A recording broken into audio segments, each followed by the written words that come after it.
أشهد أن لا إله إلا الله وحده لا شريك له وأشهد أن محمدا عبده ورسوله لا نبي بعده. قال الله تعالى: يا أيها الذين آمنوا اتقوا الله حق تقاته ولا تموتن إلا وأنتم مسلمون. يا أيها الناس اتقوا ربكم الذي خلقكم من نفس واحدة وخلق منها زوجها وبث منهما رجالا كثيرا ونساء واتقوا الله الذي تساءلون به والأرحام إن الله كان عليكم رقيبا. يا أيها الذين آمنوا اتقوا الله وقولوا قولا سديدا يصلح لكم أعمالكم ويغفر لكم ذنوبكم ومن يطع الله ورسوله فقد فاز فوزا عظيما. فإن أصدق الحديث كتاب الله وخير الهدي هدي محمد صلى الله عليه وسلم وشر الأمور محدثاتها وكل محدثة بدعة وكل بدعة ضلالة وكل ضلالة في النار. Amma ba'd, para jemaah sekalian, ikhwan dan juga akhwat dan para ummahat rahimakumullah jami'an. Permasalahan yang akan kita angkat pada tema atau pada pertemuan kali ini di kajian rutin kitab Stop KDRT, yaitu permasalahan memaksa istri berbaur dengan orang-orang asing. Masalah di antara bentuk KDRT secara syar'i, pelanggaran syariat dalam masalah keharmonisan dalam rumah tangga, yaitu memaksa istri berbaur dengan orang-orang asing. Salah satu bentuk kekerasan rumah tangga atau al-unuf al-usari atau penyimpangan dan pelanggaran yang terjadi antara suami istri adalah suami mengharuskan istri berbaur dengan kaum laki-laki asing bukan mahram, baik dari kalangan kerabat, karena sebagian non mahram itu kerabat juga, seperti para sepupu ya, di keluarga besar. Sebagian non mahram itu memang dari kalangan keluarga, yaitu kerabat. Juga non mahram dari kalangan sahabat maupun orang-orang yang disukainya, yang disukai oleh suami itu untuk masuk ke dalam rumah tangga kita atau ke rumah kita, serta membawa orang yang kepribadiannya belum terjamin ke dalam rumahnya, membawa orang yang kepribadiannya belum terjamin ke dalam rumahnya. Ya, membawa orang di sini bisa sebagai tamu, baik tamu sementara atau apalagi tamu yang nginap. Adapun kalau membawa orang yang kepribadiannya belum terjamin ke dalam rumah tangganya karena hajat sementara, maka semoga tidak masalah, seperti tukang. Karena tujuannya itu bukan untuk apa, melainkan membenahi atau membetulkan salah satu bagian dari rumah. Maka ini enggak masalah. Karena tukang tidak dipersyaratkan kepribadiannya terjamin, enggak disyaratkan. Jika wanita yang terpelihara kehormatannya ini hendak menjaga dirinya, membentengi kehormatannya, mempertahankan hak Rabbnya untuk tunduk kepada syariatnya dengan mengenakan hijab dan tidak mau menemui laki-laki asing, di antara termasuk laki-laki asing saudara laki-laki suaminya, yaitu ipar. Ipar itu termasuk ajnabi, ya, non mahram. Maksudnya dia memang mahram untuk sementara, non mahram dari segi akad, ya. Ipar itu adalah mahram dari segi akad, artinya haram untuk nikah terhadapnya karena masih ada ikatan dengan saudaranya. Namun non mahram dari segi kedekatan. Ya, jadi ipar itu memang dia mahram setengah mahram. Ya. Mahram dari segi akad, yaitu tidak bolehnya, haramnya berakad nikah dengannya, tidak sah karena sudah ada suami yang merupakan saudara ipar. Namun dari segi kehormatan, kedekatan dan semisalnya, maka termasuk non mahram. Maka termasuk non mahram, termasuk ajnabi bahasa lainnya. yaitu orang asing. Atau paman suami juga termasuk, bahkan paman suami ini memang non mahram,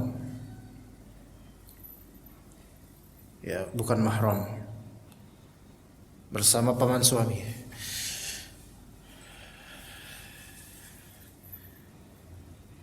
Jadi di antara pelanggaran yang terjadi pada suami adalah kalau istrinya itu nggak mau menemui ipar, terus suaminya pun menjadi berang, murka, memaksanya untuk menemui dan duduk bersama mereka, bersama para ipar laki-laki. Ya, dianggapnya biasa. Bahkan yang lebih parah lagi, si suami memaksa istrinya itu berjabat tangan dan makan bersama sebagian mereka di meja makan yang sama, berhadapan atau bersampingan, maka ini nggak boleh terhadap ipar, hatta terhadap ipar. Tapi kalau maksud dari meja makan yang bersama yaitu mejanya luas dan tidak berhadapan, tidak sampingan, melainkan beda arah, maka ini insyaallah tidak masalah, mudah-mudahan. Apabila istrinya tidak menuruti kemauan tersebut, ia pun mencaci makinya, melukai hatinya dan menyakitinya. Ini merupakan perbuatan ganjil, tindakan yang menimbulkan keraguan dan tingkah laku yang mengherankan. Pelakunya harus dibentak dan diajari adab, yaitu suami itu. Dari Uqbah bin Amir radhiyallahu anhu bahwa Rasulullah SAW bersabda, "Iyyakum wad-dukhula 'ala nisa." Para pria, waspadailah kalian dari ad-dukhul 'ala nisa, yaitu menemui para wanita, masuk ke area para wanita, berkumpul dengan para wanita. Ini bahaya.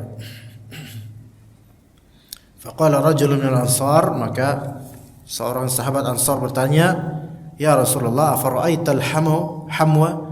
Wahai Rasulullah, bagaimana dengan ipar? Maka beliau menjawab, ipar adalah kematian. Ipar adalah maut. Al-hammu maut, al-hammu al-maut.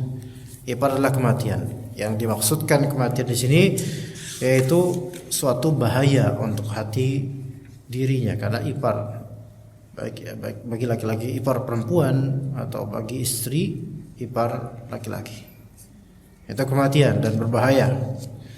Ya, dianggapnya biasa secara adat atau urf, tapi ibrahnya di syariat. Ya. Ketika Nabi SAW melihat beberapa orang waria, di sini ada namanya istilah mukhannath. Jadi dalam Islam, dalam syariat, dalam fikih ada istilah mukhannath, ada istilah khuntha. Mukhannath itu adalah, jadi ada istilah mukhannath, ada istilah mutarajjilah, dan ada istilah khuntha.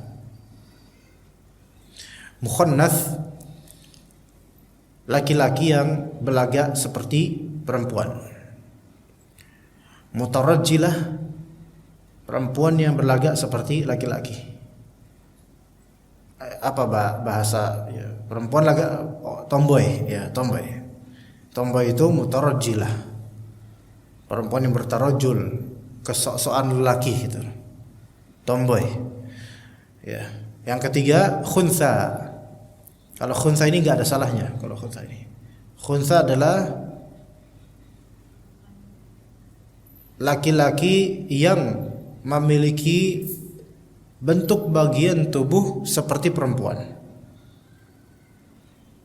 Ya, memiliki bentuk bagian tubuh seperti perempuan, atau memiliki bentuk bagian tubuh perempuan pada dirinya. Memiliki bentuk bagian tubuh perempuan pada dirinya. Jadi ada tiga macam orang yang di luar kenormalan jenis. Ya, tiga macam orang di luar kenormalan jenis. Yang pertama apa tadi? Mukhannath. Mukhannath ini banci atau bencong. Ya. Dia mukhannath itu rajul asli gitu. Zakar asli, yaitu zakar muzakkar, maksudnya zakar si muzakkar. Laki-laki asli, tetapi bertindak seperti layaknya perempuan. Baik dari segi pakaian, baik dari segi tingkah laku, suara, dandanan, bentuk rambut, dan seterusnya, baik parsial maupun komplit. Maka ini namanya mukhannas, ya, mukhannas.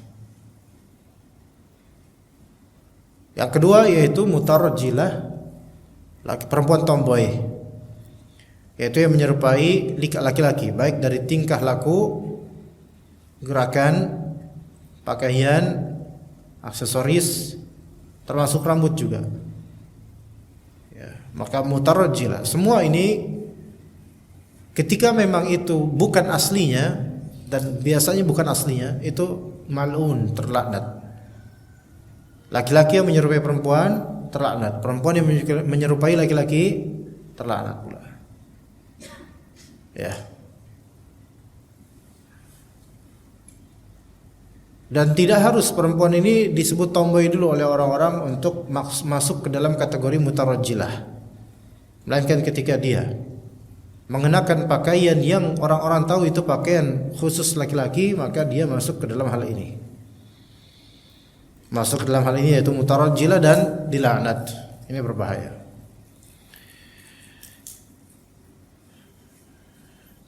Yang ketiga yaitu khunsa. Khunsa. Ya. Khunsa terbagi menjadi dua, yaitu khunsa ghairu muskil dan khunsa muskil. Khunsa terbagi menjadi dua, yaitu khunsa tidak bermasalah dan khunsa yang bermasalah. Ya. Tapi bagaimana khunsa yang bermasalah tidak bermasalah? Khunsa ini kadang-kadang kasusnya adalah orang yang memiliki bagian tubuh seperti perempuan, namun dia dikenal namun jelas dia adalah laki-laki. Memiliki bagian tubuh seperti perempuan namun dikenal jelas ia laki-laki. Jelas, wadih.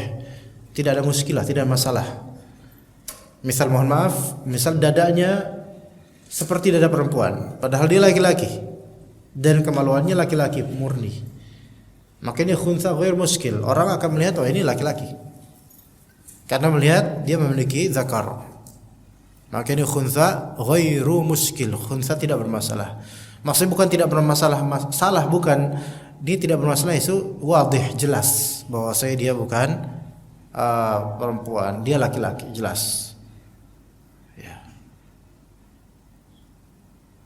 Yang kedua yaitu khunsa yang muskil, khunsa yang bermasalah. Bermasalah di sini bukan salah, tapi bermasalah di bentuknya, di perwujudannya, bukan di zatnya, bukan dari segi kelakuannya. Yaitu seseorang yang memiliki dua kemaluan pada dirinya, baik laki-laki maupun perempuan. Maka ini khunsa muskil, khunsa yang bermasalah, khunsa yang bermasalah. Bermasalah di mana? Bermasalah di apakah dia perempuan atau laki-laki, itu dia masalahnya. Ya. Karena kelamin ini atau ya kelamin baik zakar maupun farj itu sangat menentukan untuk pengklarifikasian dia adalah laki-laki, pengklasifikasian dia adalah laki-laki atau perempuan. Dari situ. Adapun wajah kadang-kadang bisa dipoles atau dari sananya sudah seperti wajah perempuan dan seterusnya. Maka untuk tabayunnya itu dari apa? Kemaluan, penciptaan terhadap kemaluannya. Muskilahnya masalahnya adalah kemaluan dia ada dua. Ya, kemaluan laki-laki ada padanya, kemaluan perempuan juga ada padanya, dan ini mungkin terjadi. Makanya disebut khunsa muskil. Yaitu khunsa laki-laki yang keperempuanan atau perempuan kelakian yang bermasalah ini laki-laki atau perempuan. Ya. Maka di sini para ulama mereka melihat, kalau dulu kan kedokteran tidak secanggih sekarang. Kalau sekarang gampang insyaallah. Manakah fungsi dari alat vital tersebut, dua alat vital yang lebih dominan? Fungsi yang lebih dominan yang mana? Baik dari segi saluran kencingnya, ya. Baik dari segi apakah dia keluar haid atau tidak, di situ yang dilihat mana yang dominan. Misal kalau misalnya keluar saluran air kencing keluar dari zakar, tapi untuk haid juga keluar. Nah, ini masalah lagi. Maka perlu ulama dan juga kedokteran bergabung untuk memberikan arahan yang terbaik, apakah dia laki-laki atau perempuan. Jadi yang nomor 3 ini, khuntha ini tidak masalah ya secara syariat. Itu bukan orang yang bermasalah dari segi aturan agama, melainkan dia orang yang diciptakan qadarullah seperti itu.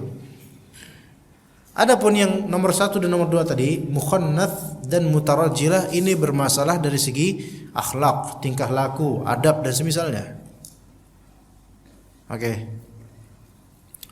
Maka pria ngondek atau pria yang kebanci-bancian, maka kita harus lihat dia, apakah dia memang sejak dari balita emang seperti itu laganya? Rata-rata tidak.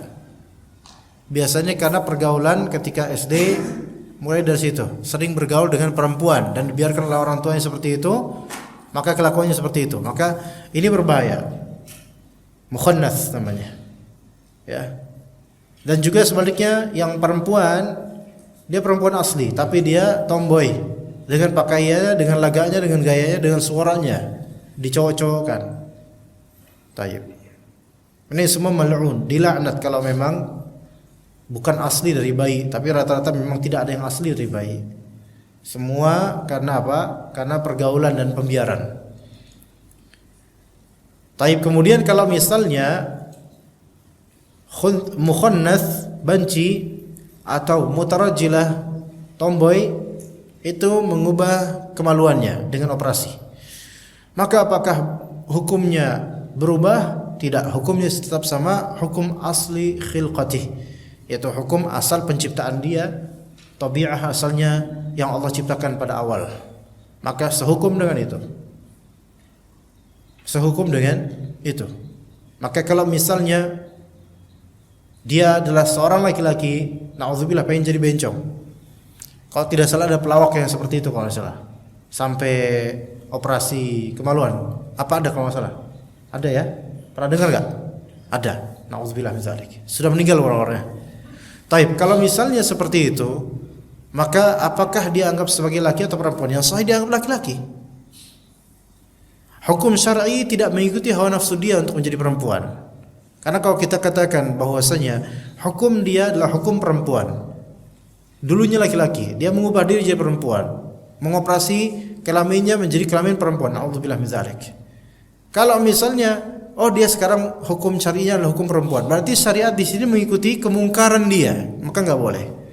Syariat di sini berarti mengikuti kemungkaran dia. Maka hukum untuk dia hukum laki-laki. Hukumnya laki-laki, walaupun sudah berubah kemaluannya. Ya. Karena mengubah kemaluan dia ini bukan secara darurat secara syar'i, melainkan karena hawa nafsunya menginginkan untuk naudzubillah menjadi perempuan. Naudzubillah min dzalik. Ya. Baik. Nah sekarang ada dalam hadis ini, apakah waria, wanita pria atau banci dan semisalnya, apakah ada di zaman Nabi SAW? Ada. Jadi permasalahan waria ini ada juga di zaman Nabi, tapi ketika itu tidak sampai derajat seperti sekarang, yang memang sampai kalau sekarang disebutnya LGBT atau semisal itulah, naudzubillah min dzalik, sampai homo dan semisalnya. Ketika itu memang ada beberapa muslim di zaman Nabi SAW yang agak ngondek dan lebih suka berkumpul dengan beberapa ummahat atau perempuan. Maka kita lihat di sini hadisnya, ketika Nabi SAW melihat beberapa orang waria, yaitu laki-laki yang menyerupai wanita dan tidak bernafsu kepada wanita sedikit pun. Ya, ini mukhannats. Ya, mukhannats menyerupai wanita dari segi sikap dan tidak bernafsu pada wanita sedikit. Dan ada beberapa pria yang memang tidak punya nafsu terhadap wanita sama sekali. Ada, naudzubillah min dzalik. Semoga Allah normalkan kita dan juga keturunan kita. Tidak bernafsu pada wanita, tidak juga bernafsu pada pria. Ada seperti itu. Dan ini di antara kekurangan yang Allah uji pada orang-orang seperti ini, qadarullah ya, tidak ada hawa nafsu seksual. Kepada wanita pun tidak, auzubillah, kepada pria nauzubillah min dzalik. Dan ini bisa disebabkan apa? Pergaulan sejak awal dan pembiaran orang tua dalam pergaulan tersebut. Karena sudah biasa berbaur dengan perempuan sejak kecil, maka itu perempuan adalah hal biasa buat dia, bukan dari segi hubungan biologis tetapi dari segi pertemanan, dan dia tidak merasakan apapun terhadap perempuan saking sudah biasanya. Sebagaimana kita laki-laki berteman dengan laki-laki, enggak ada sama sekali keinginan apapun. Nauzubillah min dzalik. Jadi beberapa orang waria laki-laki yang menyerupai wanita dan tidak bernafsu pada wanita sedikit pun, ini mungkin tidak sampai derajat sangat tercela, belum, karena dia tidak sampai homoseksual atau misalnya, hanya saja menyerupai wanitanya itu yang tidak baik dan banyak bergaul dengan para wanita. Ketika Nabi SAW melihat beberapa orang waria, mungkin satu atau berapa, bisa aja satu orang waria sebenarnya. Ini penerjemahan agak misleading karena ba'd dalam bahasa Arab bisa bermakna wahid, yaitu seorang waria, dan memang dalam hadis ini yang Anda baca hanya satu ya. Nama waria ini ketika itu, jadi di zaman Nabi ketika Anda membaca kitab syarah Sunan Abi Dawud atau syarah Sunan Nasai, ada lupa yang mana kitabnya Anda baca ketika itu, seperti syarah Sunan Abi Dawud karya Ibn Ruslan rahimahullah Asy-Syafi'i, itu ketika Anda baca syarah terhadap hadis ini, beliau yaitu Ibn Ruslan menyebutkan bahwa di zaman Nabi ada beberapa mukhannats, yaitu waria, tapi waria yang tidak sampai ke derajat homoseksual. Yang mana waria ini memiliki beberapa nama, maksudnya ada beberapa waria masing-masing punya nama. Nah, dikabarkan bahwa waria yang dilihat oleh Nabi SAW ketika itu, ya, yaitu dari hadis Ummu Salamah, ya, nanti itu namanya Hita, namanya. Pakai ha, ya, ta, Hita, gitu. Sekarang ada orang namanya Hita, enggak ada ya? Hita. Jadi namanya Hita. Dia enggak nafsu pada perempuan dan banyak bergaul dengan perempuan. Jadi Nabi melihat Hita ini hendak masuk menemui keluarga beliau, maka beliau marah dan melarang para waria atau Hita ini untuk menemui keluarga beliau. Ini beliau lakukan demi melindungi dan menjaga ummahat dan para perempuan dari waria ini. Hadis riwayat Bukhari dan lainnya dari Ummu Salamah radhiyallahu anha, istri Nabi SAW, ia menuturkan Nabi SAW menemui aku, yaitu Ummu Salamah, dan saat itu di dekatku ada seorang waria, yaitu tadi mukhannats tadi Hita tadi. Jadi Nabi SAW masuk ke rumah Ummu Salamah, dan saat itu di dekat Ummu Salamah di sampingnya ada seorang Hita itu, waria itu. Maka Nabi SAW mendengar Hita ini berkata kepada Abdullah bin Umayyah. Jadi ada sahabat ketika itu Rasulullah bareng sama Abdullah bin Umayyah. Abdullah bin Umayyah pengen bertamu dengan, atau Abdullah bin Umayyah memang ada di rumah itu ketika itu, ya, bareng sama Rasulullah SAW. Maka Hita ini berkata kepada Abdullah, "Wahai Abdullah, bagaimana menurutmu jika Allah memberikan kemenangan kepada kalian dengan menaklukkan kota Taif besok?" Jadi kota Taif ini akan ada waktunya nanti penaklukan. Sebelumnya kan ketika Nabi SAW masih di Mekah, itu tidak bisa ditaklukkan, tidak bisa didakwahi, bahkan Nabi SAW sampai cedera. Dan Taif itu kisaran sekian kilo, sekian puluh kilo kali ya, puluh kilo atau berapa ya. Anak ketika dari Mekah ke Taif itu kisaran hampir 2 jam perjalanan. Ibaratnya anggap apakah emang Taif itu dari Jakarta ke Bandung atau mungkin ya, Anda tidak ingat. Ya pokoknya hampir 2 jam perjalanan. Jadi kata waria tersebut, kata Hita, "Wahai Abdullah, bagaimana menurutmu jika Allah memberikan kemenangan kepada kalian ya kaum muslimin dengan menaklukkan kota Taif besok? Akankah kamu mengambil atau menikahi anak perempuan Ghailan?" Dalam riwayat lain kata Hita ini, nanti kalau misalnya Taif bisa ditaklukkan oleh kaum muslimin, aku akan memperkenalkan kamu kepada seorang perempuan Taif. Perempuan Taif namanya Ghailan, atau mungkin dari kabilah Ghailan, karena ia adalah anak perempuan yang bila dilihat dari depan memiliki 4 lipatan lemak di tubuhnya, dan bila dilihat dari belakang memiliki 8 lipatan lemak di tubuhnya. Itu montok maksudnya. Maksudnya lipatan lemak apa itu maksudnya? Jadi maksudnya depan 4, ke belakang 8. Ngerti enggak maksudnya? Enggak ngerti ya? Laki-laki itu kalau berlemak beda dengan perempuan. Ini bukan menghinakan sebagian perempuan ya.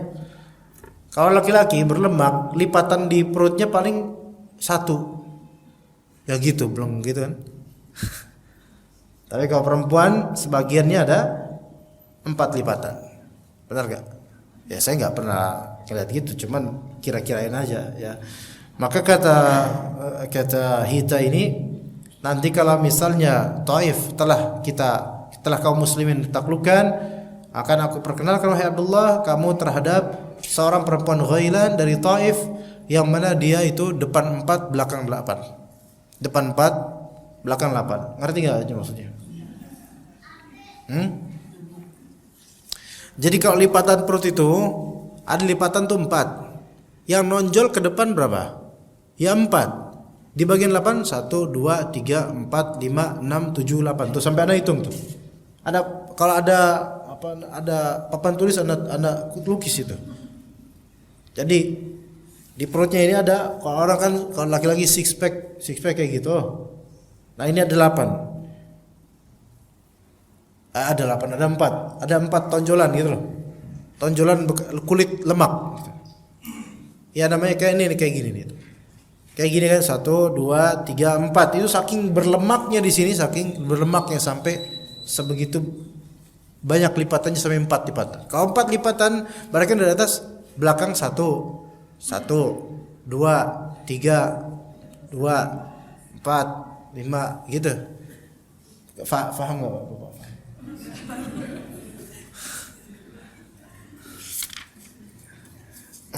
Anda awalnya mempelajari hadis ini ketika mempelajari Sunan Abi Dawud, itu Anda bingung, apa ya maju depan, maju 4, mau belakang 8. Itu berulang-ulang sampai buka kitab-kitab lain.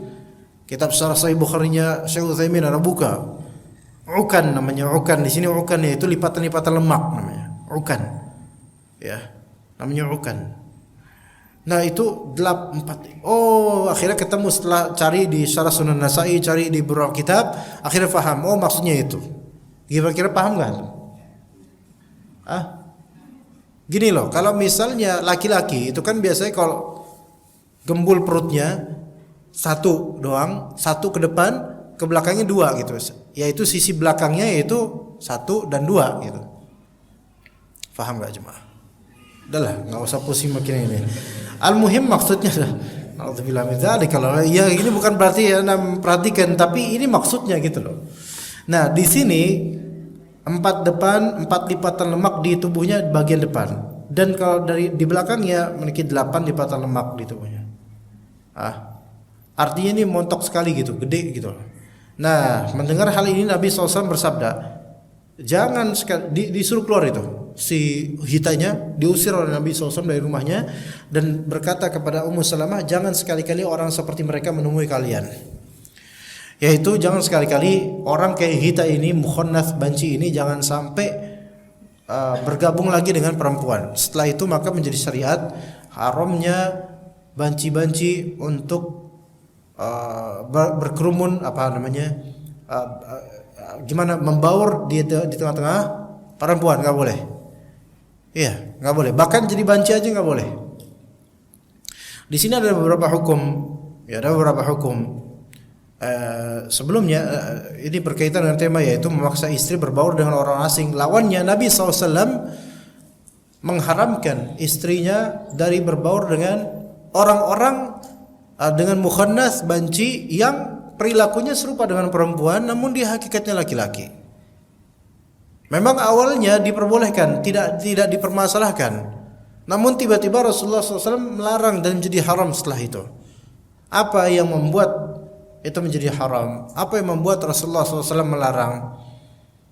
Yaitu di sini yang membuat Rasulullah SAW melarang banci-banci ini untuk berkecimpung atau merasuk ke antara jemaah perempuan, yaitu ternyata banci-banci ini dia laki-laki dan dia ternyata juga bisa atau suka memperhatikan bentuk tubuh perempuan.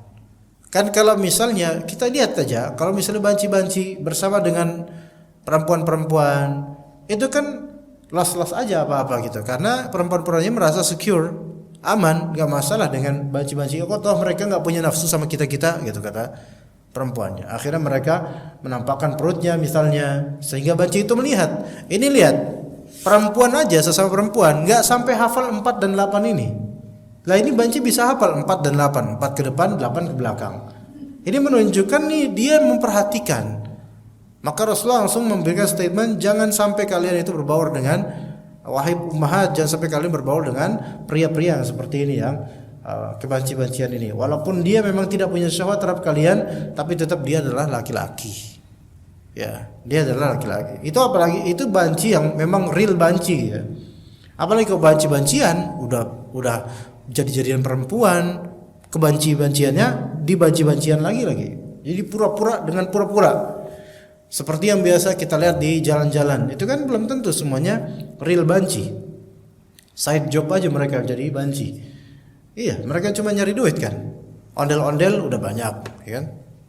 Kemudian pengamen biasa pakai gitar banyak. Tinggal banci yang belum, akhirnya jadi banci dia. Membawa apa tuh? Speaker apa?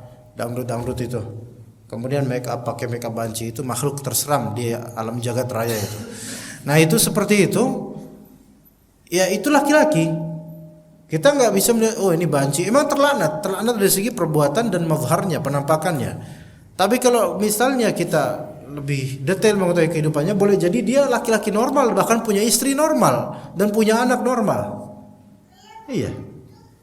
A'udzubillah min dzalik. Ada orang-orang yang Allah berikan fitrah pada dia untuk normal, tapi kemudian demi mendapatkan fulus dia rela untuk seperti itu. Na'udzubillah min dzalik.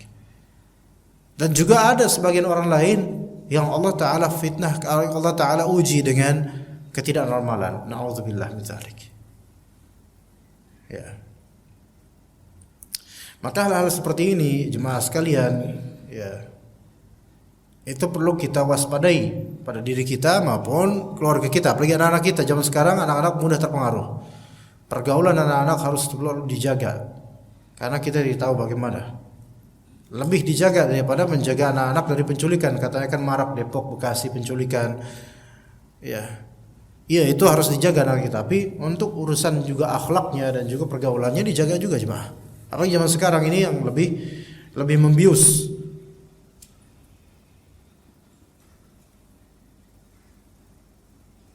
Sampai ada juga orang dai ya, yang dulu ketika di pesantren berkasus karena berkasus masalah homoseksual dan juga pembangkangan. Kemudian suatu ketika pun dia jadi ustadz akhirnya, dan orang-orang lama mengetahui hakikat si pemuda dai ini, dan pernah nikah kemudian hilang, cerai, khalas. Kemudian akhirnya menikah dengan seorang janda kaya yang terpincut dengannya karena keberaniannya mungkin. Qadarullah, selama beberapa bulan menikah, yang anehnya ini si dai ini jarang mau tidur dengan istrinya. Istrinya ini janda ya, punya anak kecil ya, laki-laki beberapa, dan malah si dai ini lebih suka tidur bareng dengan anak laki-lakinya. Akhirnya pada endingnya, pokoknya endingnya adalah akhirnya janda ini melapor ke beberapa ustadz karena kejanggalan suaminya dai ini. Akhirnya diketahui sejarahnya dan juga diketahui tingkahnya dan seterusnya, ternyata memang mengidap homoseksual. Nauzubillah min dzalik. Ya, sudah wafat ya. Tapi ya, ibrahnya di sini adalah kita ini harus waspada. Bahkan kalau misalnya sampai derajat seorang yang berdakwah saja itu bisa mengidap penyakit seperti ini, Dan juga ada dai juga yang masih hidup sampai sekarang yang juga berkasus dalam masalah ini, bahkan lebih mengerikan kasusnya yang tidak bisa saya ceritakan karena kotornya kasus ini dan tidak layak untuk dikisahkan di masjid di rumah Allah yang mulia, dan saya minta maaf, minta kepada Allah Azza wa Jalla akan kisah-kisah seperti ini. Tetapi ketika kita perhatikan, ketika ini bisa teridapkan pada seorang yang memang dia berdakwah saja, maka bagaimana dengan orang awam? Maka kita harus waspada, gitu loh. Kita harus waspada. Ya, bukan berarti kita ketakutan sebegitu ketakutannya. Insya Allah pada normal, cuma kita tidak tahu mara bahaya apa yang sedang mengintai kita, gitu. Ini termasuk mara bahaya yang mengerikan dan aib yang buruk sekali, ya. Taib. Maka ketika kita memiliki istri, ya, kemudian kita membiarkan istri kita untuk berbaur tanpa hajat yang darurat, ya, kepada laki-laki ajnabi, maka itu merupakan bentuk pelanggaran. Ya. Dari Ibnu Abbas radhiyallahu anhu ia berkata, Nabi SAW melaknat laki-laki yang menyerupai wanita dan wanita yang menyerupai laki-laki, mukhannats dan juga mutarajjilah. Dan beliau mengatakan, keluarkanlah mereka dari rumah-rumah kalian. Artinya kalau misalnya ini berarti boleh diusir orang seperti ini. Ya, bencong, banci, bukan prokem, apa perempuan mirip laki-laki, tomboy. Itu boleh dikeluarkan dari rumah karena bikin malu, ya. Kalau keluarga dari suami yang biasanya terpercaya dalam menjaga kehormatan saja, tapi maksudnya keluarkan mereka dari rumah-rumah kalian, yaitu jangan sampai mereka itu bergaul dengan kita. Itu bisa diantar maksudnya. Yaitu kita punya anak, misalnya anak kita putri, perempuan, kemudian dia berteman dengan seorang mukhannats, banci, atau laki-laki yang agak mondek, agak layu, mendayu-dayu, atau laki-laki Korea misalnya, ya. Saya nganggap boyband dan Korea-Korea yang seperti itu banyak homonya. Dan memang benar, sebagian dari boyband itu adalah suatu kumpulan grup musik, entah berapa orang, 2, 3, 4, 5, ya, yang memang tanpa megang instrumen, gitu kan. Biasanya digandrungi perempuan. Ada sebagian dari mereka itu memang homo. Na'udzubillah min dzalik. Maka kalau misalnya ini putri kita, misalnya seorang putri, bukan putri kita, seorang putri, perempuan berteman dekat dengan seorang laki-laki, yang mana laki-laki ini kelihatan seperti perempuan lagaknya, maka tetap harus dipisahkan. Jangan merasa aman. Apalagi zaman sekarang yang bisa saja dia pura-pura berlagak seperti itu, ya. Maka keluarkan dari rumah, gitu loh. Kalau ada tamu seperti ini, keluarkan dari rumah. Kalau ada tamu yang tomboy, keluarkan dari rumah.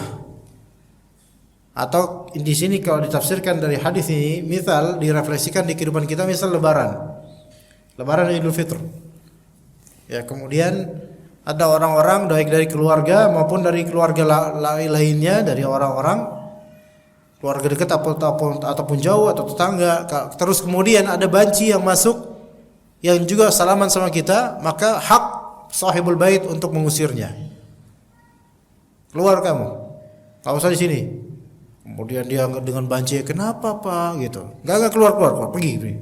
Ubah sikap. Boleh seperti itu, boleh. Nabi SAW memerintahkan, gitu loh, untuk mengeluarkan orang-orang seperti ini dari rumah kita agar tidak mengotori rumah kita. Bukan mengotori lantai atau apa, tapi mengotori akhlak dan memperkeruh akhlak. Nah, yang ajaibnya sebagian dari orang menjadikan kebanci-bancian itu sebagai lelucon. Ya, sebagai lelucon, terutama di acara-acara lawak. Ya, berlagak seperti banci dengan fashionnya banci dan juga dengan lipstick yang dan seterusnya, yang seperti ini semua terlaknat. Walaupun cuman pura-pura dan bukan hakiki menjadi banci. Ya. Kalau keluarga dari suami yang biasanya terpercaya dalam menjaga kehormatan saja dilarang menemui, melihat dan berkhaluat dengan istri, maka apa yang akan kita katakan terhadap suami yang memasukkan orang-orang jahat untuk menemui istrinya, seperti pemadat, saya nggak tahu pemadat apa, pemabuk, pecandu dan lainnya. Keluarga mereka sendiri saja tidak merasa aman bila berada di dekatnya, apalagi yang bukan keluarga mereka. Saya tahu apa yang membuat rambut menjadi lebih cepat berubah dalam masalah ini. Dan saya tahu bahwa kebaikan yang paripurna adalah dengan memegang teguh syariat Islam yang memberikan kecukupan, keselamatan dan perlindungan. Barang siapa kasar perangainya, maka janganlah ia mencela melainkan diri sendiri. Sebab kedua tangannya menyalakan api neraka dan telapak kakinya akan berjalan di atasnya. Jika ada pertanyaan dipersilakan nanti dengan kertas, ya baik ummahat ya. Di sini ada permasalahan yang akan kita angkat, yaitu masalah wanita bekerja.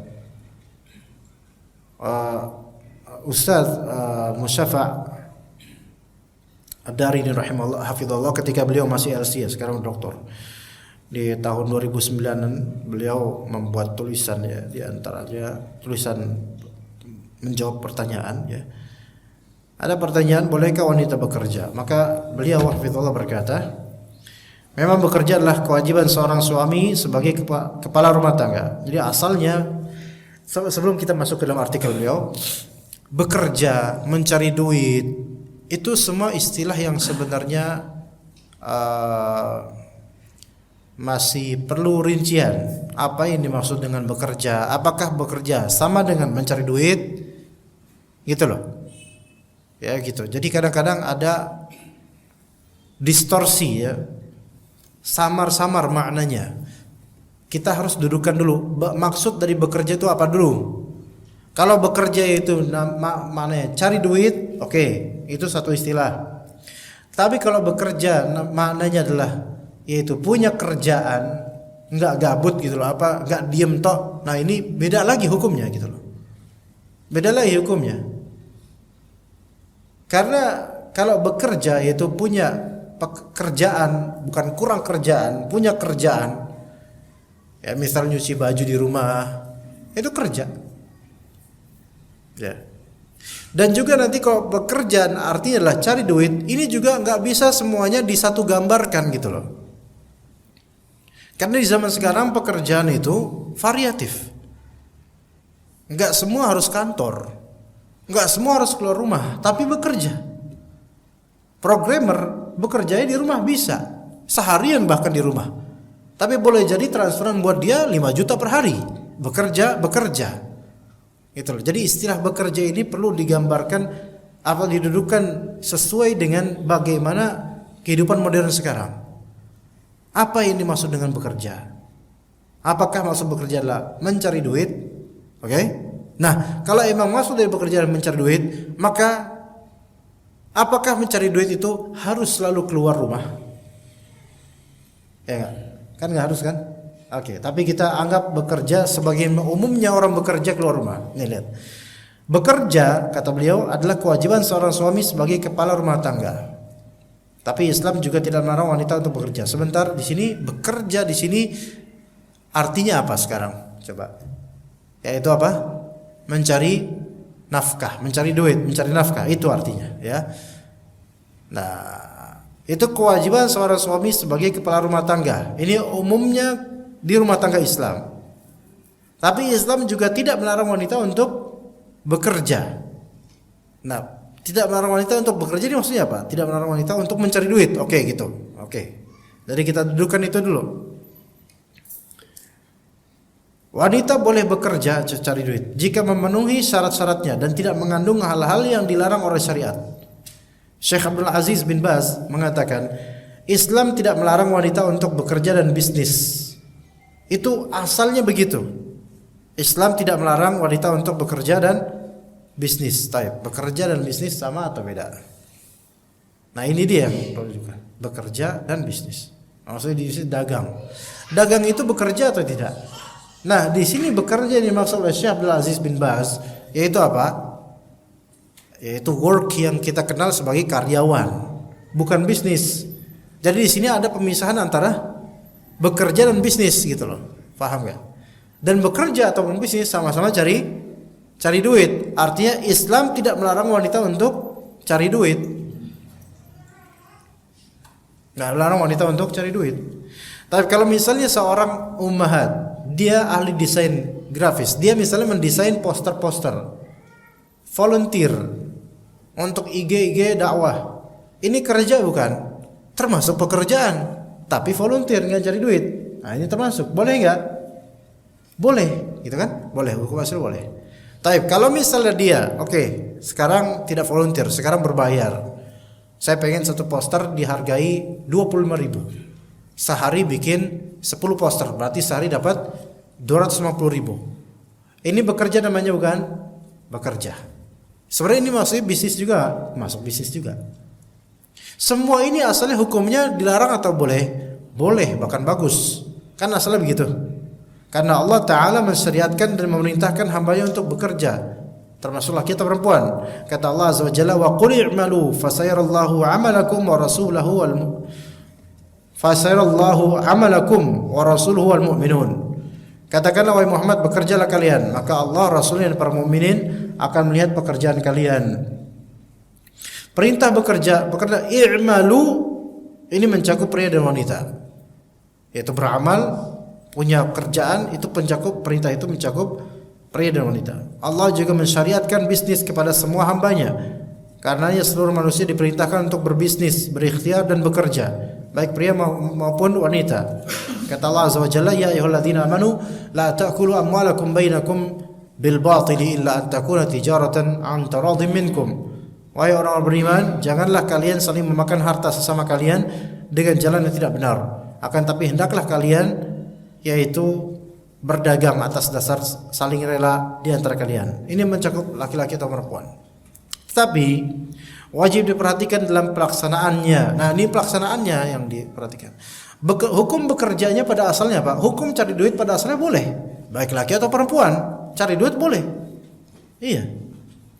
Ya. Dan bedakan antara cari duit dengan murni bekerja keluar. Belum tentu cari duit itu harus di luar, gitu loh. Jadi pelaksanaan mencari duit itu yang perlu dipertimbangkan. Hendaklah pelaksanaannya bebas dari hal-hal yang menyebabkan masalah dan kemungkaran. Dalam pekerjaan wanita misal, harusnya tidak ada ikhtilat atau campur baur dengan pria dan tidak menimbulkan fitnah. Begitu pula dalam bisnisnya harusnya dalam keadaan tidak mendatangkan fitnah. Selalu berusaha memakai hijab syar'i. Bagi yang masih pakai pendapat misal cadar itu sunnah, maka yang penting jilbabnya syar'i. Bagi yang memiliki atau pakai pendapat cadar itu wajib, maka walaupun kerja harus tetap bercadar. Selalu berusaha memakai hijab syar'i tertutup dan menjauh dari sumber-sumber fitnah. Karena itu jual beli antara mereka bila dipisahkan dengan pria itu boleh. Begitu juga dalam pekerjaan mereka. Kalau misalnya dalam kantor, di kantor ini bagian blok ini bagian untuk perempuan saja, ini untuk laki-laki saja. Itu boleh. Boleh. Ya, adapun di public place ini bedakan antara public place dengan kantor. Public place itu tempat di mana sulit untuk tidak berbaur. Dan itu bersifat temporary, sementara, occasional saja. Ya, contoh apa? Contoh di lift. Lift itu nggak bisa kita hindari tanpa pembauran.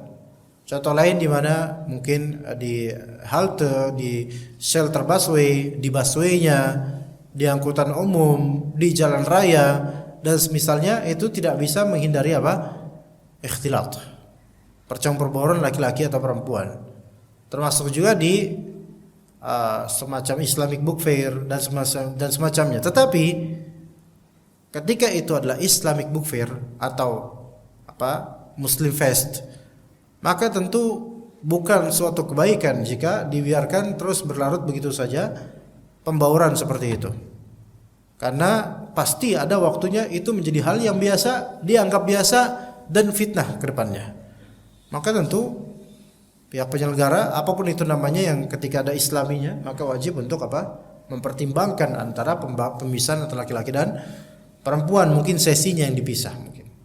Sesinya mungkin. Walaupun itu lebih merepotkan, namun itu lebih menyelamatkan untuk akhirat mereka. Ya. Jadi public place yang tidak memungkinkan untuk terjadi pemisahan laki perempuan, maka ini dimaklumi. Adapun kalau misalnya itu adalah kantor, beruangan, maka ini harus terjadi pemisahan laki-laki dan perempuan. Yang wanita boleh bekerja sebagai dokter, perawat, pengajar khusus untuk wanita. Yang pria juga boleh bekerja sebagai dokter, pengajar khusus untuk pria. Ya, banyak komplikasi atau kerumitan dalam masalah ini memang, karena kita nggak berani memfatwakan lebih atau mengatakan ini halal atau haram untuk banyak sekali kasus di pekerjaan, ya. Karena memang agak rumit ini. Zaman sekarang banyak macam pekerjaan yang kadang tidak memungkinkan untuk tidak ada wanita di situ.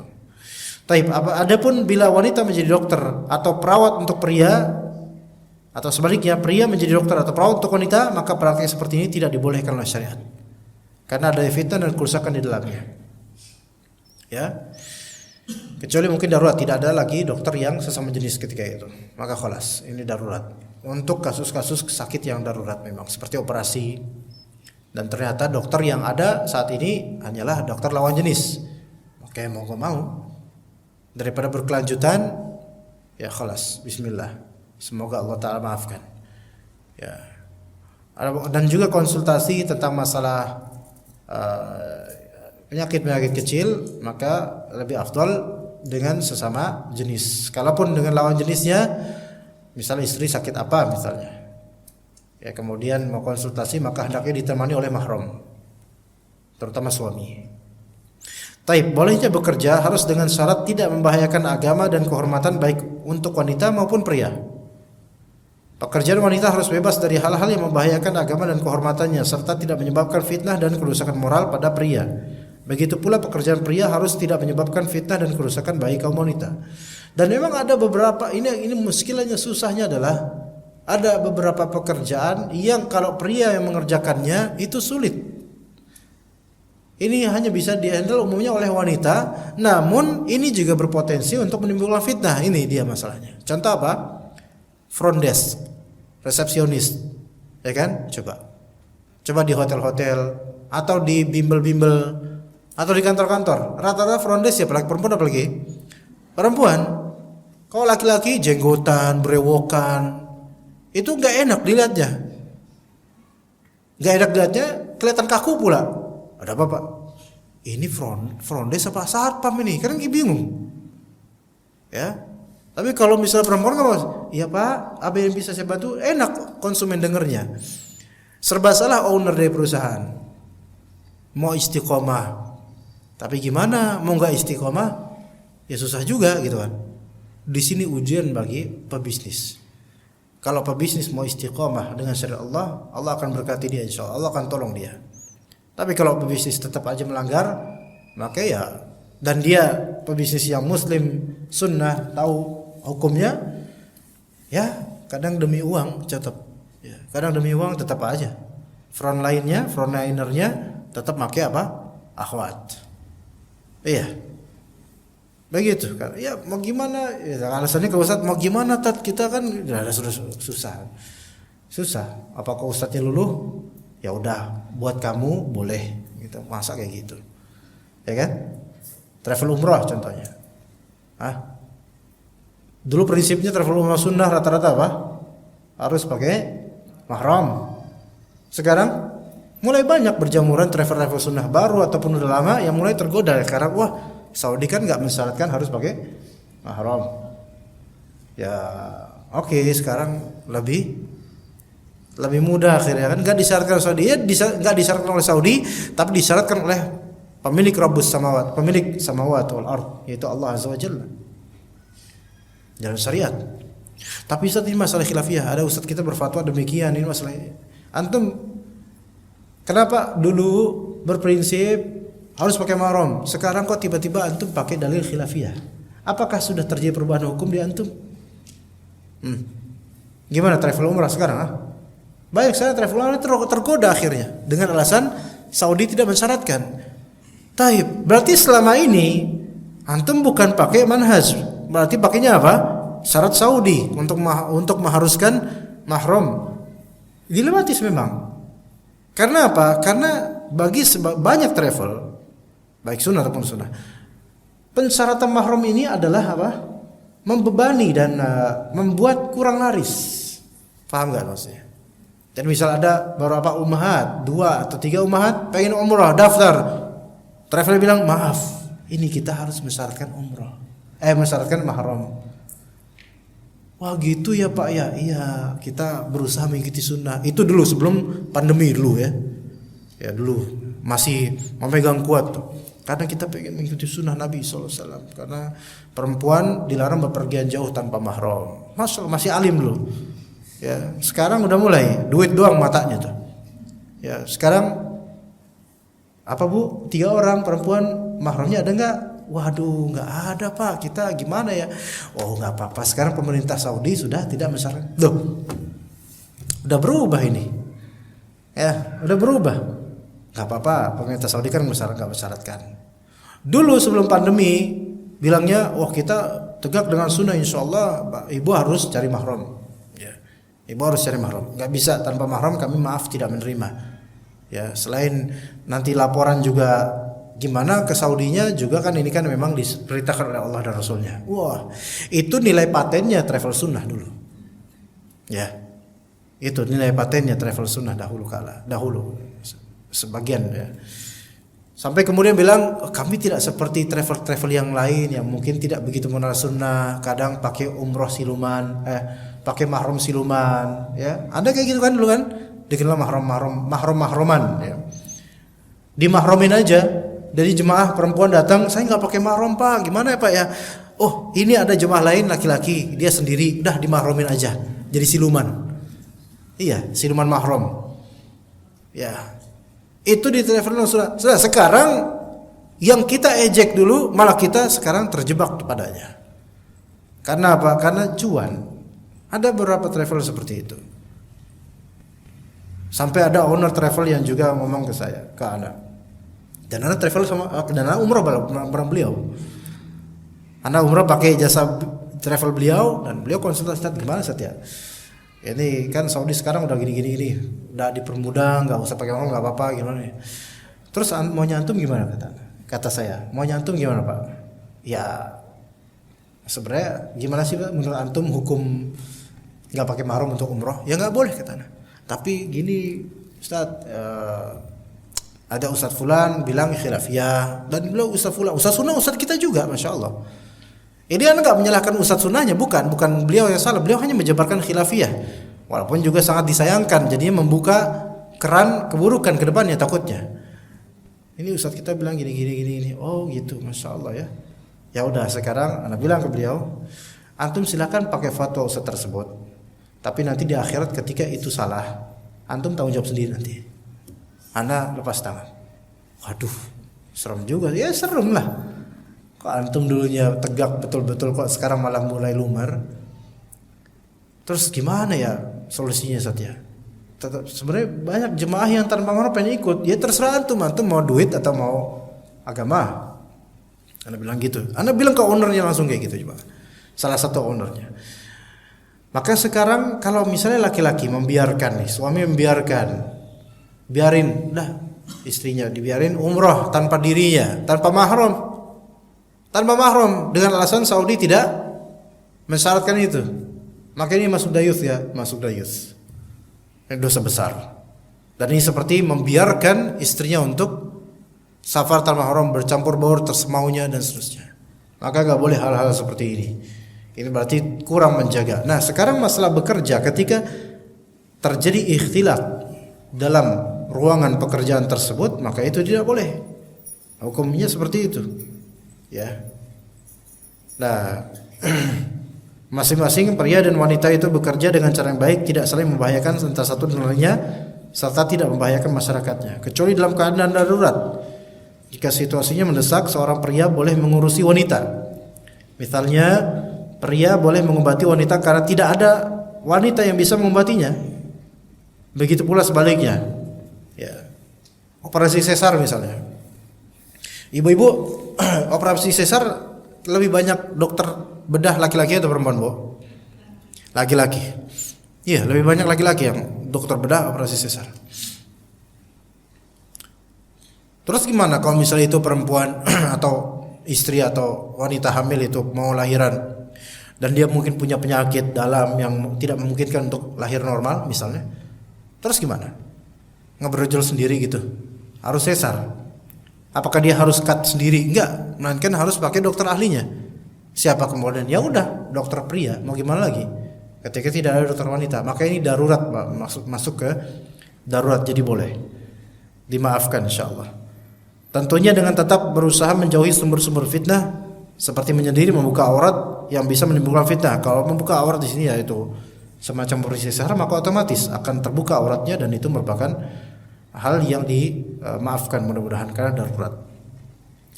Jadi ada hal-hal yang perlu diperhatikan kata beliau jika istri ingin bekerja. Di antaranya satu, pekerjaannya, ya saya ringkas saja. Pekerjaannya tidak mengalahkan kewajiban urusan rumah. Pekerjaannya tidak mengalahkan kewajiban urusan rumah. Jadi urusan wajib di rumah itu tidak terkalahkan dengan pekerjaan. Ini syarat yang penting sekali karena banyak yang bekerja, istri bekerja, kewajiban urusan rumah tangga itu terbengkalai dan diserahkan kepada neneknya biasanya. Ya. Yang kedua, dapat izin suami, dapat izin dari suami. Jadi yang pertama, pekerjaannya tidak mengalahkan atau mengganggu kewajiban rumah tangga. Kedua, harus dengan izin suami, ya dengan izin suami. Suami izinin apa enggak? Walaupun pekerjaan ini tidak ada ikhtilatnya. Kalau suami enggak ngizinin enggak boleh. Misal perempuan ini ahli bisnis dan pintar nyuci, maka dia mau buka usaha laundry misalnya. Suami jangan buka usaha laundry. Loh kenapa bang? Enggak, pokoknya jangan. Aku mau kamu di rumah aja. Loh kenapa? Pokoknya enggak apa-apa. Enggak kenapa-napa, pokoknya di rumah aja. Enggak usah, biar saya aja yang menafkahi kamu. Duit banyak insyaallah. Tapi kalau di rumah saya gabut bang, gitu kata istrinya. Saya pengen buka usaha. Enggak. Kamu buka buku aja, baca di rumah. Nah, misalnya. Maka wajib taat sama suaminya, iya. Enggak boleh dia buka usaha laundry, enggak boleh. Oke, kemudian yang ketiga, menerapkan adab Islam dalam pekerjaannya. Ini syaratnya, menerapkan adab Islam. Ya, seperti menjaga pandangan, hijab syar'i, tidak wangian, tidak pakai wangian dan semisalnya. Ya. Jadi menerapkan adab Islam.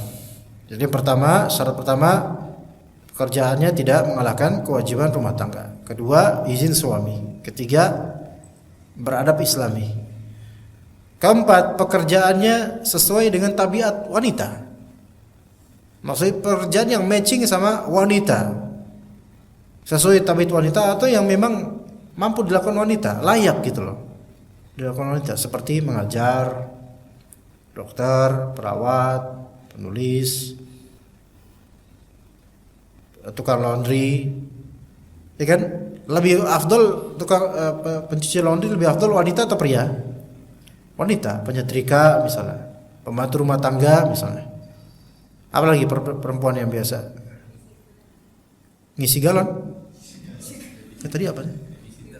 Babysitter misalnya. Oh, ngisi galon perempuan serem itu ya. Apalagi kurir paket nggak cocok. Kuli bangunan lebih-lebih. Apalagi koki, memasak misalnya ya. Ya, dan lain-lain. Jaga warung? Ini kembali ke uruf ya. Kalau jaga warung gimana? Warung kelontong misalnya. Bisa, nggak apa-apa. Nggak apa-apa insyaallah. Selama nggak di warung, bukan warung yang penuh sesak dengan laki-laki, nggak apa-apa insyaallah. Kalau cuman dia doang, warung kelontong biasa, orang beli selesai, nggak ada masalah insyaallah. Ya.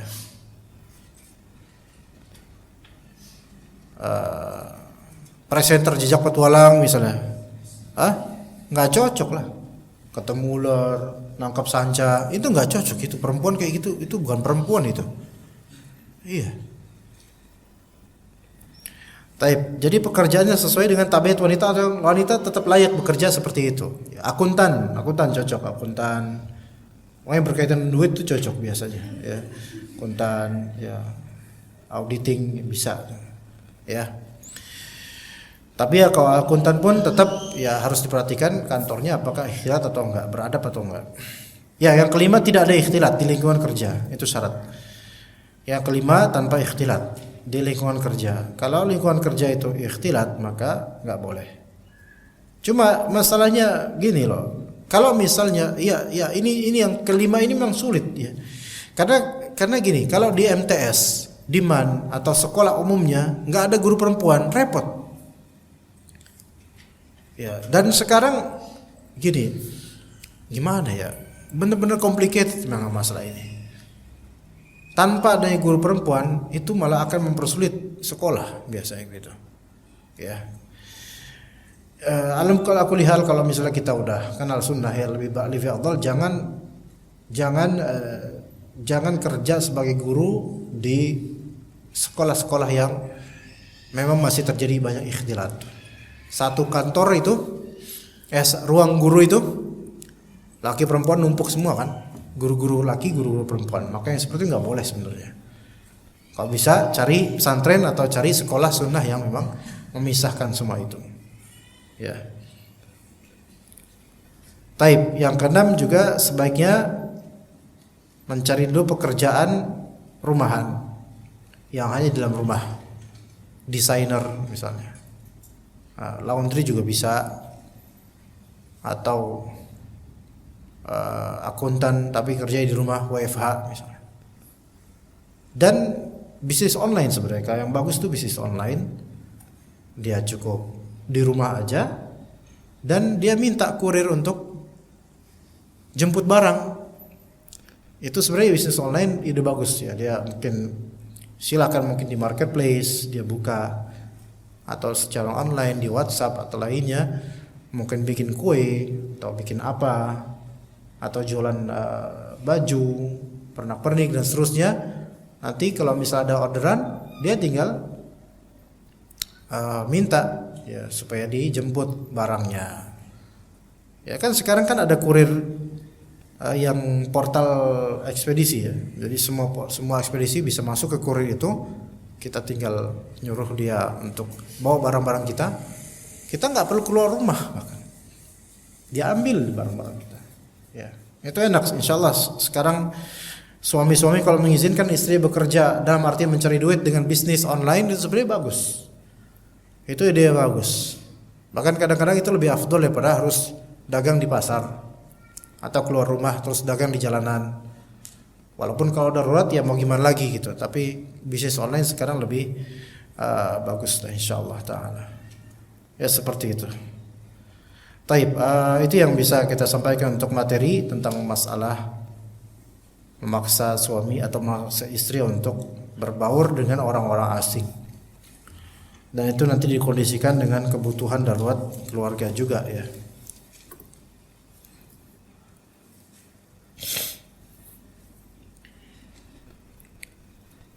Baik, ada pertanyaan? Ya, Pak. Yang Bapak-bapak ada pertanyaan, Pak? Ikhwan. Bapak-bapak. Nah, kayak gini dong, pertanyaan sedikit jadi saya bisa cepat pulangnya nih.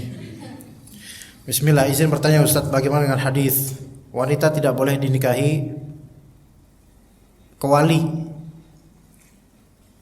Apa tuh? Kewali apa? Maksudnya kewali ini apa? Daerah di Ciamis atau gimana? Kawali apa gimana? Kewali tidak boleh dinikahi kewali atas izin walinya. Kecuali, masya Allah, ini C sama U nyambung jadi W hurufnya. Ini beneran, ini W hurufnya nih. Ini semua orang normal melihatnya pasti huruf W ini, kewali ya. Tapi ternyata kecuali ya. Oke, wanita tidak boleh dinikahi kecuali atas izin walinya. Sedangkan wali anak mempersulit hanya karena masalah dunia.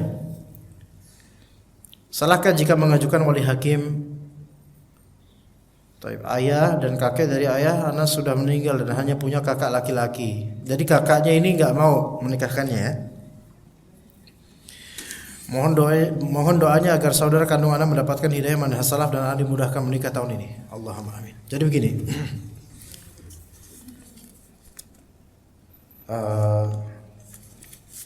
Kata Nabi SAW, la nikaha illa biwaliyin. Ya. Tidak sah nikah kecuali dengan wali. Jumhur ulama mengatakan seorang janda wajib menikah dengan wali aslinya. Adapun mazhab Hanafi mengatakan tidak wajib dengan wali.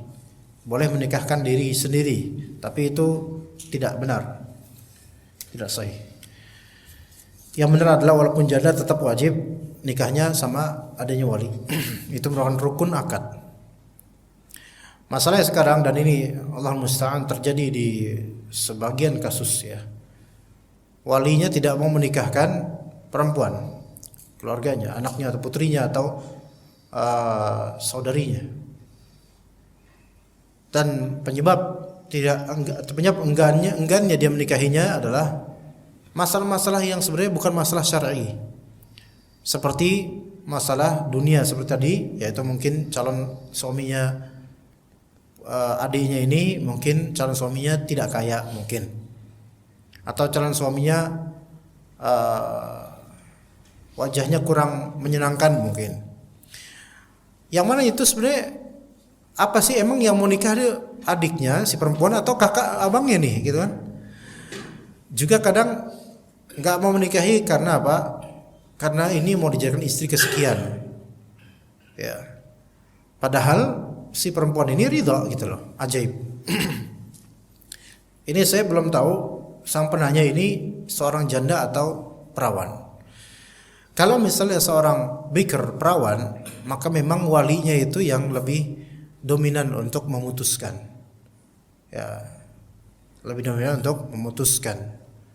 Selagi itu walinya walaupun lebih dominan untuk memutuskan, walinya tidak boleh memaksa. Gitu loh. Itu yang untuk bikr, perawan. Adapun kalau sang penanya inilah janda, maka Nabi SAW mengatakan bahwasanya thayyib, janda itu lebih berhak untuk memutuskan dibandingkan walinya. Dan haram atas walinya untuk menolak permintaan jandanya ini, si janda ini, sang janda ini untuk menikah, untuk menjadi walinya. Haram atasnya menolaknya. Kalau pertimbangannya adalah misal dia nggak kaya dan seterusnya, maka wali ini berdosa. Ya, jadi saya pengen banget untuk jadikan ini sebagai salah satu acara tema dalam khutbah Jumat saya, biar dengar masyarakat kaum muslimin, karena banyak orang nggak paham hal-hal kayak gini. Ya, pertimbangannya itu bahkan sebagai wali laki-laki sok-sok logis. Logika itu tunduk dengan syariat. Kalau syariat membolehkan dan mengharuskan si wali untuk ikut dengan permintaan sang janda, maka nggak boleh wali itu menolak, kecuali jika pertimbangan wali itu adalah pertimbangan agama dengan dalilnya. Ya, kecuali dengan pertimbangan agama dengan dalilnya. Kamu jangan nikah sama ini, kata kakaknya, misal kakaknya. Kenapa? Karena dia itu punya track record KDRT misalnya. Nah ini boleh, karena KDRT dalam Islam dilarang. Tapi kalau kamu jangan nikah sama ini, kenapa mas? Karena dia itu misalnya kenapa dia kenapa dia? Kenapa? Coba kenapa? Tahu nggak kenapa? Nggak tahu ada. Karena dia itu agak peyang palanya misalnya. Lah kenapa mas? Enggak itu mempermalukan nanti kalau misalnya kita lagi lebaran tiba-tiba pada salaman ada satu orang peyang, kan nggak enak gitu. Nggak ada dalilnya nikah nggak boleh sama yang peyang. Nggak ada dalilnya. Atau hal-hal lain misalnya dia agak kuntet misalnya, ada agak kecil. Ini pria kecil, kamu besar. Ya, nggak cocok, kamu besar dia kecil. Ntar The Beauty and the Beast gitu misalnya, jangan. Nggak ada ini, nggak ada dalilnya. Nggak ada dalilnya seperti ini. Pertimbangan duniawi atau tidak ada hartanya, kurang duit atau apa, nggak. Maka janda ini lebih berhak untuk menentukan siapa yang menjadi calonnya dibandingkan wali. Wali itu ikut aja walaupun bapaknya. Jadi kebijaksanaan itu harus tunduk dengan syariat Allah Azza wa Jalla.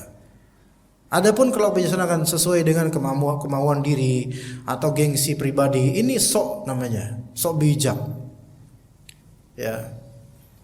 Dan saya beberapa kasus ya Banyak perempuan-perempuan itu yang tidak mendapatkan haknya, baik dari walinya atau dari suaminya. Yang terkorbankan perasaannya, baik dari suaminya atau dari walinya.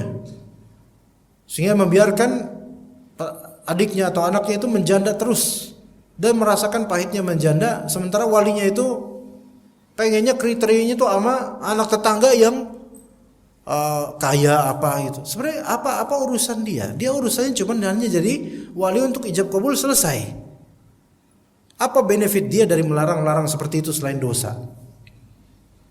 Ya, hal-hal ini mempersulit hanya karena masalah dunia, ini dosa buat wali. Dan khawatirnya ketika wali ini berbuat sesuatu, maka Allah akan punya balasan. Yang saya khawatirkan kalau wali-wali ini mencegah putrinya atau adiknya atau bahkan kakaknya untuk menikah padahal mereka adalah janda yang membutuhkan suami. Kemudian si wali ini, laki-laki ini menolak dengan alasan kebijaksanaan dirinya atau apa, khawatirnya nanti itu akan tertimpa pada anaknya sebagai apa? Balasan dari Allah supaya ingat dulu kamu zalim terhadap adik kamu atau putri kamu dan seterusnya.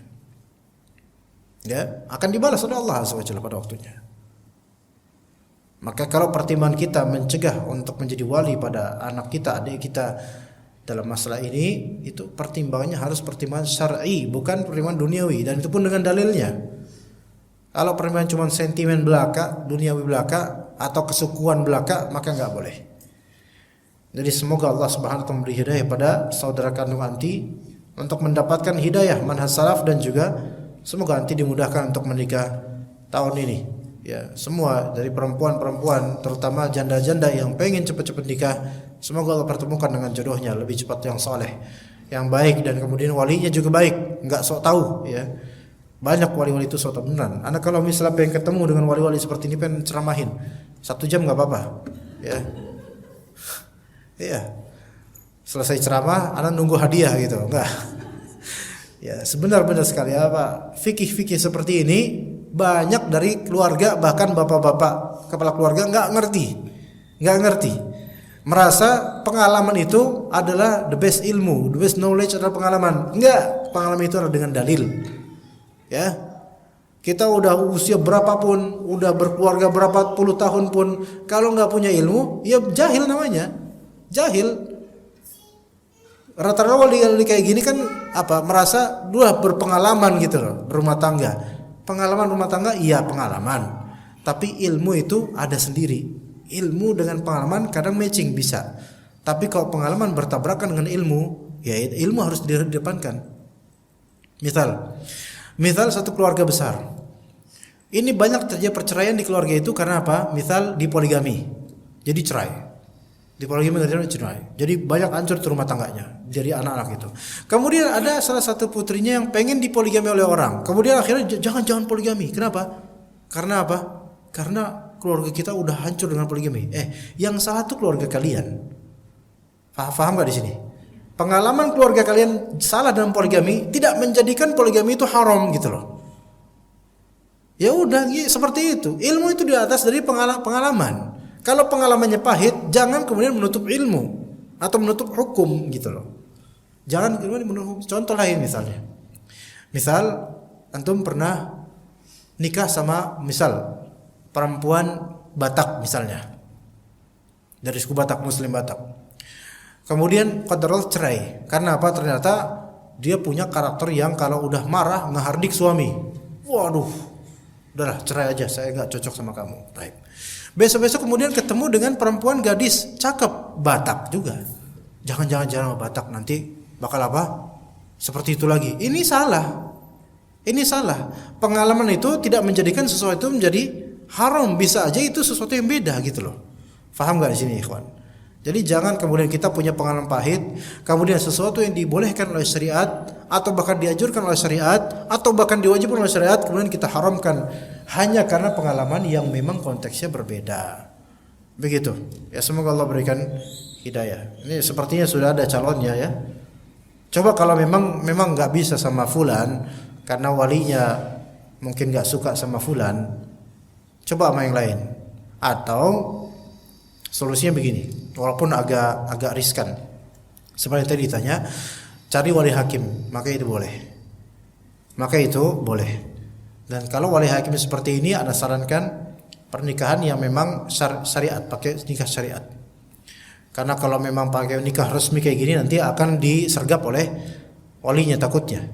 Jadi pakai cara syariat. Ada beberapa orang dari KUA yang memang insya Allah mau untuk membantu. Tapi mau nggak mau pasti ada fee, ya, pasti ada fee untuk kelancaran kedepannya. Iya, karena jalanan tidak akan mulus tanpa fulus, ya enggak? Ya begitu. Karena biasanya kalau memang wali asli itu dilangkahi, nggak terima dia, takutnya mengkasuskan.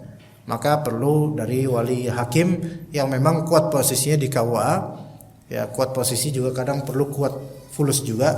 Tapi insya Allah kalau memang niatan baik untuk nikah, maka boleh seperti ini. Bilang ke wali hakimnya, orang-orang KUA-nya, ini kakak saya ini bal, nggak mau ngewaliin saya. Buktinya apa? Buktinya ini lihat di screenshot chat WhatsApp-nya, ya. Atau hal-hal lain. Buktinya apa? Ya. Jadi boleh seperti itu dan sah nikahnya insya Allah. Itu solusi yang kalau memang ini wanita ini sudah kalbunya berta'alluq atau menggantung pada calonnya laki-laki ini, maka bisa jadi hukumnya menjadi wajib untuk menikah. Jadi ketika sudah menuju fitnah, menikah itu menjadi wajib. Bukan hanya sunnah saja, menjadi wajib. Ya. Jadi cepat-cepat nikah. Kalau memang itu kakaknya nggak mau menikahkannya, baik mengabarkan padanya atau tidak, maka silakan minta sama KUA setempat atau KUA daerah yang memang aman insyaallah. Begitu. Itu nggak apa-apa. Ini kalau dia janda ya. Dan kalau misalnya dia ada wali lain selain dari masnya atau abangnya, misal dari siapa, paman dari bapak misalnya lebih dahulukan, ya saudara bapak, maka coba cari. Kalau misalnya masih ada. Kalau nggak ada lagi wali selain dia dan dia nggak mau, ya kholas, cari wali hakim. Bismillah, Ustadz, bagaimana jika seorang ipar perempuan diminta untuk tinggal berdekatan rumah dengan keluarga kami? Ipar anak tersebut sedang proses khulu' di pengadilan. Satu sisi anak istri merasa kasihan karena ia tidak memiliki keluarga dekat yang bisa mendampinginya dengan keadaannya yang saat ini sedang rapuh karena khulu'. Namun satu sisi anak dan suami ada kekhawatiran jika berdekatan nanti mertua anak merecoki rumah tangga kami dengan meminta memperhatikan ipar perempuannya itu dan putranya. Bagaimana ya Ustaz? Sebenarnya ini tidak bisa Anda vonis bagaimananya, ya, karena karakter dan konteks setiap keluarga itu beda-beda. Namun jika ada kekhawatiran begini, sebelumnya kalau memang itu ipar tersebut baik, maka ya udah dekati, nggak apa-apa, mendekat nggak apa-apa. Tapi harus saling menasehati agar tidak terjadi fitnah. Ya, anggapannya ini salah satu ibadah untuk berbuat ihsan pada seorang perempuan atau saudari perempuan atau ipar. Maka insyaallah mudah-mudahan wallahu a'lam sih zahirnya adalah tidak masalah. Adapun kalau misal nanti mertua merecoki rumah tangga dengan meminta memperhatikan ipar perempuan, maka suami itu sebagai pemimpin rumah tangga harus punya ketegasan dan batasan seberapa harus memperhatikan saudarinya. Jadi tidak full, dan memberikan dari awal arahan dan klausul-klausul bahwasanya kita hanya memperhatikan di masalah ini saja, tidak sampai lebih detail atau lebih dalam. Ya seperti itu. Jadi suami itu harus punya takhtid, mind mapping dari awal, yang akan diperhatikan adalah hal-hal ini saja, tidak semua hal. Nah, kemudian juga seorang suami, ini yang nanya perempuan nih sepertinya. Seorang suami itu juga harus punya ketegasan terhadap keputusan orang tuanya jika keputusan tersebut mengganggu stabilitas rumah tangga pribadinya. Jadi ketika orang tuanya menginterupsi di hal yang sebenarnya itu mengganggu stabilitas, maka suami ini perlu ketegasan. Dan ketegasan ini bukan berarti membentak. Dan ketegasan ini juga bukan berarti durhaka sama orang tua. Tetapi stabilitas dan hak istri itu juga harus dipenuhi, bahkan lebih awal dari segi nafkah terutama. Ya, maka perlu ketegasan. Adapun kisah Nabi Ibrahim alaihissalam yang mana ketika beliau mengunjungi rumah Nabi Ismail dan mendapatkan istrinya itu curhat pada Nabi Ibrahim, yang mana ketika itu istrinya Nabi Ismail belum tahu kalau itu adalah bapak mertuanya sendiri. Maka kemudian Nabi Ibrahim memesankan kepada istrinya Nabi Ismail itu untuk apa? Mengganti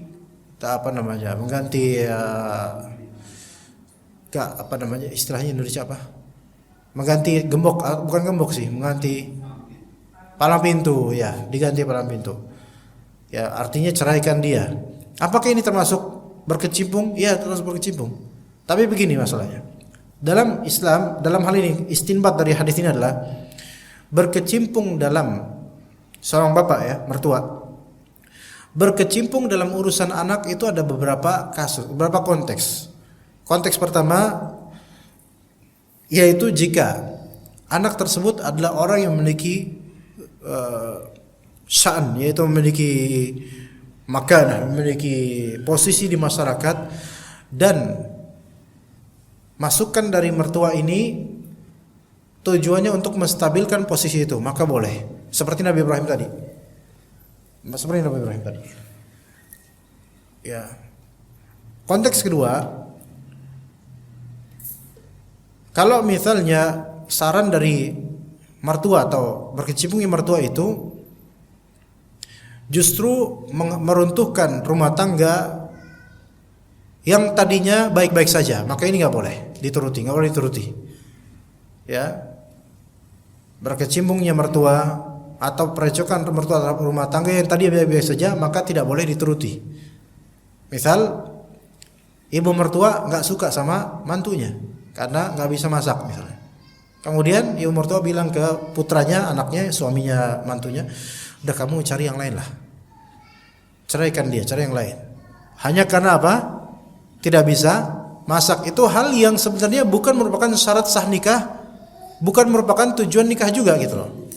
Makanya seperti ini tidak boleh dituruti, nggak boleh dituruti. Apalagi hal-hal yang lebih sepele, bukan hal sepele, hal-hal yang sepele. Ya. Misal itu istri kamu misalnya kalau ngelipet baju itu caranya beda sama ibu. Nah, ini kan enggak ada urusan ini. Udah kamu jangan sama dia lah. Kamu harus persis, istri kamu harus persis sama yang kayak ibu gitu. Enggak bisa. Ini enggak bisa. Masukan seperti ini enggak diterima sebenarnya. Enggak diterima. Bahkan ini terlalu berkecimpung. Ya. Adapun yang berkaitan maslahat dan madarat yang berkaitan dengan tujuan stabilitas rumah tangga, maka masukan dari orang tua dipertimbangkan seperti Nabi Ibrahim tadi. Karena dengan masihnya Nabi Ismail dengan perempuan ini akan memadaratkan nama besar Nabi Ismail alaihissalam. Karena dia itu suka curhat sembarangan. Nanti Nabi Ismail bakal jelek namanya di masyarakat. Maka ini boleh seperti ini. Ya. Jadi berkecimpung yang mertua ke rumah tangga mantunya itu ada beberapa model, beda-beda ya. Jadi nggak bisa sama rata. Ada yang boleh, ada yang tidak. Dan pada asalnya tidak boleh berkecimpung di rumah tangga anak kita, kecuali yang memang sudah zahir dan yang kita ketahui secara jelas, baru kita boleh berkecimpung. Tapi itu pun juga terbatas. Ustadz, untuk penghasilan istri apakah ada hak untuk suami? Tidak. Suami hanya mendapatkan hak muasyarah, hak pelayanan dari istri, bukan hak harta dari istri. Ya, suami hanya mendapatkan hak pergaulan dan pelayanan dari istri, bukan mendapatkan hak harta istri. Kecuali kalau istri itu mati, maka suami mendapatkan warisan. Tapi kalau istri ini masih hidup normal, maka kewajiban yang wajib ditunaikan oleh istri terhadap suami adalah pelayanan dan kebaikannya. Apakah suami berhak tahu uang yang istri dapatkan? Tidak wajib. Tidak wajib. Namun sebagai baktinya istri boleh menampakkan bahwa saya tadi dapat itu. Kalau memang itu tidak bermudarat. Adapun kalau misalnya istri tahu bahwasanya kalau dia tampakkan berapa saldo rekeningnya atau berapa per bulan dia menghasilkan, dan itu akan bermudarat pada suami dengan kelicikannya misalnya akan memeras dia, maka ini agar menghindari mudarat yang lebih besar tidak perlu dia tampakkan, atau boleh dia sebutkan nominalnya tapi dalam bahasa kinayah, bukan dalam bahasa yang langsung. Misalnya, ini si istri ini bisnis online, per bulan dia mendapatkan 5 juta laba, Ya, 5 juta laba, labanya 5 juta bersih. Nah, suami ini qadarullah kekurangan duit biasanya.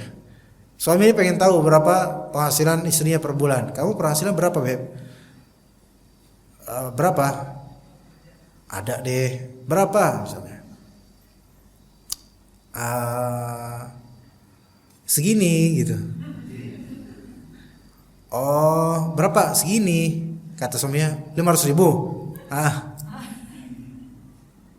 Kan dia bilang, istrinya bilang gini, segini gitu. Maksudnya segini, bukan segini bukan. Maksudnya jika boleh tahu gitu. Paham nggak? Gitu. Ya, suami nganggap ini, oh 500.000.